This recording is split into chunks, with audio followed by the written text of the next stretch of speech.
को powered by Vimal. Vimal बोलो जुबा केसरी. आपल्यासोबत हिंगोली लोकसभेचे खासदार नागेश पाटील आष्टीकर आहेत.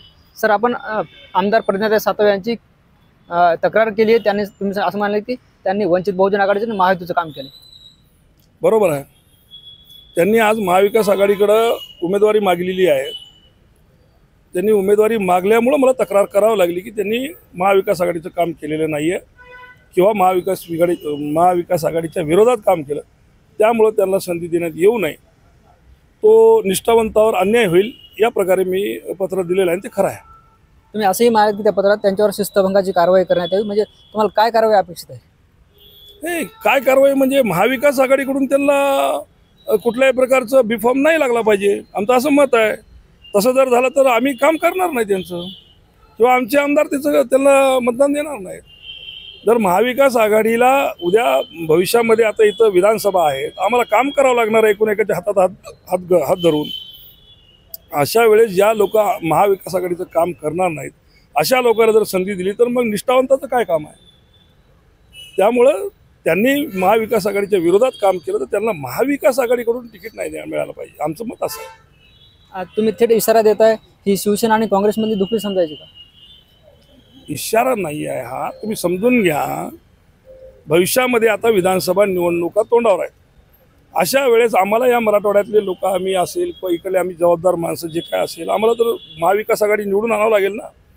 मग जर हे जे लोक महाविकास आघाडीचं मागच्या वेळेस काम केलं नाही किंवा ज्यांची मानसिकता फक्त आपण स्वतः उभं टाकलं तर पक्ष, नाही तर मग कोणताच पक्ष नाही, अशा लोकांना जर बिफॉर्म मिळत असेल तर त्याचा विरोध केलाच पाहिजे ना, निष्ठावंतांनी केलाच पाहिजे, करावाच लागेल. म्हणून म्हणतोय मी, त्याच्यात काही इशाराचं वगैरे काही नाही.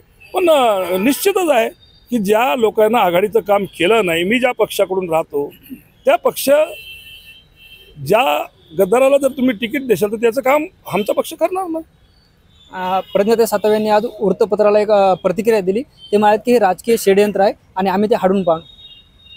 षडयंत्र कशासाठी षडयंत्र करायचे त्यांच्या विरोधात? काय कारण आहे सांगा बरं.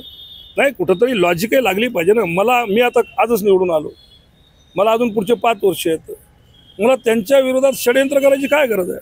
आम्ही 100दा त्यांच्या घरी गेलो, त्यांना विनंती केली की बाबा तुम्ही महाविकास आघाडीचं काम करा. ते म्हणता होते की आम्ही माझ्या पक्षावर नाराज आहो, तुमच्या उद्धव साहेबांनी सांगितलं की मी भगवा फडकू, किंवा मग तुमचे राऊत साहेब म्हणले की भगवा फडकू, मग आम्ही आता काय करायचं असे ते बोलत होत्या.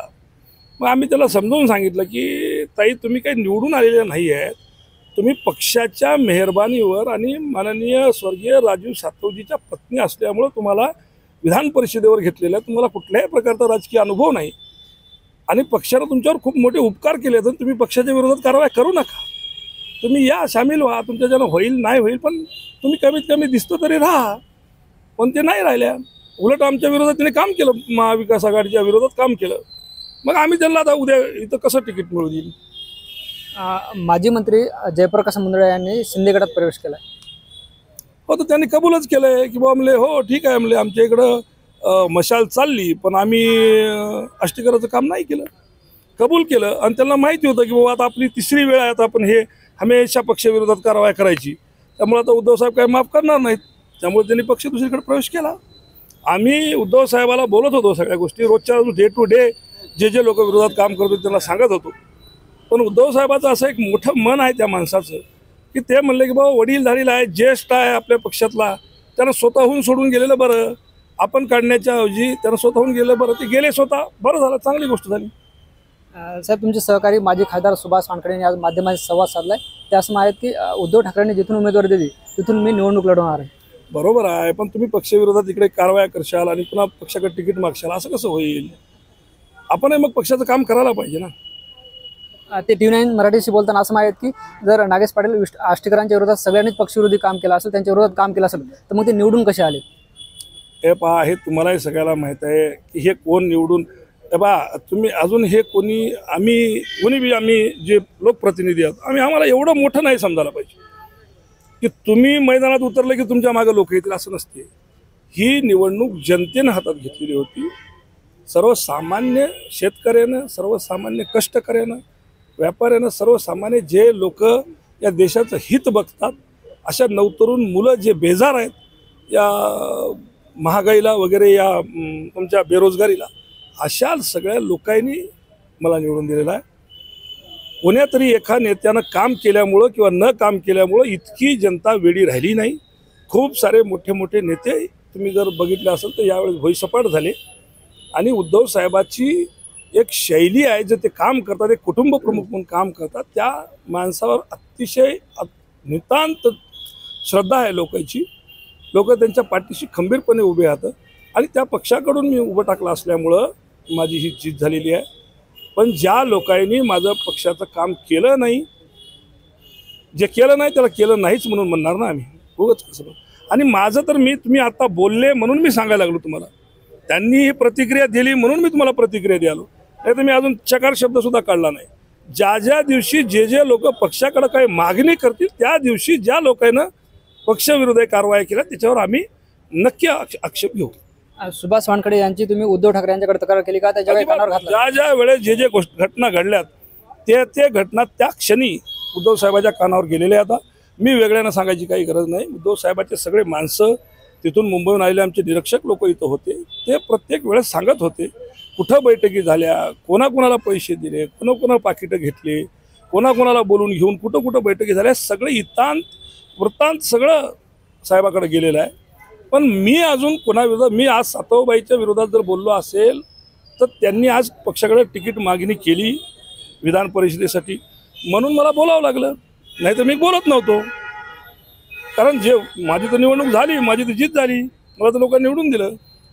पण ज्या वेळेस असे लोक कोणी पक्षाच्या पाठीत खंजीर खुपसून पुन्हा पक्षाकडे तिकीट मागायला जातील, त्या वेळेस मी बोलेन, नक्की बोलेन. म्हणजे वानखडेंच्या उमेदवारीला तुमचा विरोध असणार आहे?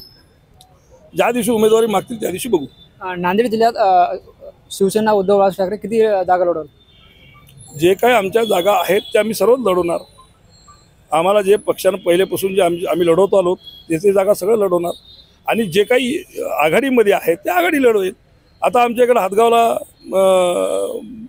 आमची जागा शिवसेनेची होती, पण तिथं निवडून आले माधवराव पाटील, निवडून आले, काँग्रेसची जागा निवडून आली. तर त्यांनी जर मागितली आणि पक्षाने जर दिली तर आम्ही त्यांचं काम करू. तर तुम्ही हिंगोली लोकसभेचे खासदार आहे, तिथं शेतकऱ्याचं आंदोलन पेटले, काल मोटरसायकल जाळली होती, रास्ता रोको केलाय, प्रशासन लक्ष देत नाही, खासदार म्हणून कसं बघताय? ही अतिशय वाईट परिस्थिती आहे. सर्वकडेच अशीच परिस्थिती आहे. हे सत्तेचा अजून त्यांचा माज उतरलेला नाही आहे. अजूनही ते तसंच वागत आहेत. लोकांनी एवढं दाखवून दिलं आहे महाराष्ट्रामध्ये की तुम्ही अशा या वागण्यामुळं काय होऊ शकते हे चित्र स्पष्ट असताना सुद्धा हे परिस्थिती अजूनही निर्माण होते किंवा त्याच्यावर प्रशासन लक्ष देत नाही. हे मस्तीचा भाग आहे. आणि नक्की आम्ही त्याच्यावर तोडगे जे काढायचे ते काढू. निश्चितपणानं हे दिवसही बदलतील, वाट पाहावी लागेल. एवढे सगळे दिवस बदलतील, हे पण दिवस बदलतील. साहेब, शेवटचा प्रश्न. 6 जुलैपासून मनोज जरांगे पाटील मराठवाड्यात रॅली काढणार आहेत, संवाद रॅली काढणार आहेत. मराठा आरक्षणाचा प्रश्न अजूनही मार्गी लागला नाही. आपल्याही विजयात जरांगे फॅक्टर दिसला असं आपण म्हणला. जरांगे पाटलाची भेट घेतली, कसं पाहत आहे सगळ्या घटनेकडे? निश्चित मी एक मराठी समाजातला माणूस आहे. पहिलेपासून या आंदोलनाचा भाग आहे आणि पुढेही या आंदोलनाचा भाग मी राहणार आहे.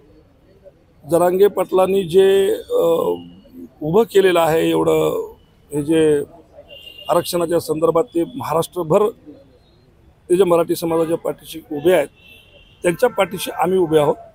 आणि ते प्रत्येक वेळेस आम्ही या जेव्हा आंदोलन करायची वेळ आली त्या वेळेस आम्ही सोबत होतो आणि पुढेही सोबत राहू. साहेब, पक्षविरोधी काम केल्याचे 3 नाव तुम्ही समोर आणलेत. सातव असतील, वानखडे असतील, मुंडा असतील, अजून काही लोक आहेत का? असतील ना, नक्कीच आहेत, निश्चित आहेत, खूप आहेत.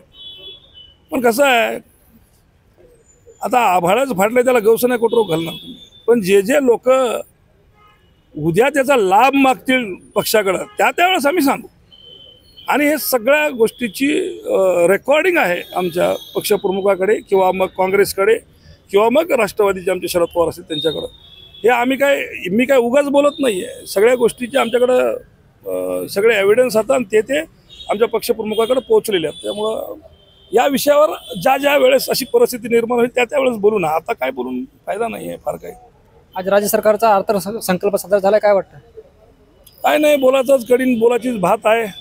बुंदी ही बोलाचीच आहे. त्यामुळं घ्या म्हणायचं काम आहे. 2 महिने राहिलेले आता. त्यामुळं मागच्याच किती आपण मंजूर केलेल्या गोष्टी कार्यान्वित झाल्यात हे बघितलं तर तुम्हाला समजून जाईल की हे अर्थसंकल्प काय आहे. निश्चितच हे होते नागेश पाटील आष्टीकर, ज्यांनी आज सांगितलं की महाविकास आघाडीच्या विरोधात ज्यांनी ज्यांनी काम केलं आणि जेव्हा ते लाभाचं पद मिळतील त्यांना आम्ही नक्की विरोध करू. ज्ञानेश्वर लोंढे, TV9 मराठी, नांदेड. को पावर्ड बाय विमल. विमल बोलो जुबा केसरी.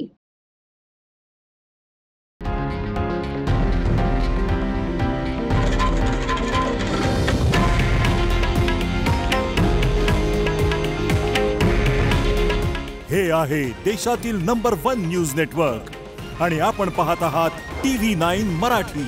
काळजी तुमची, हित महाराष्ट्राचं.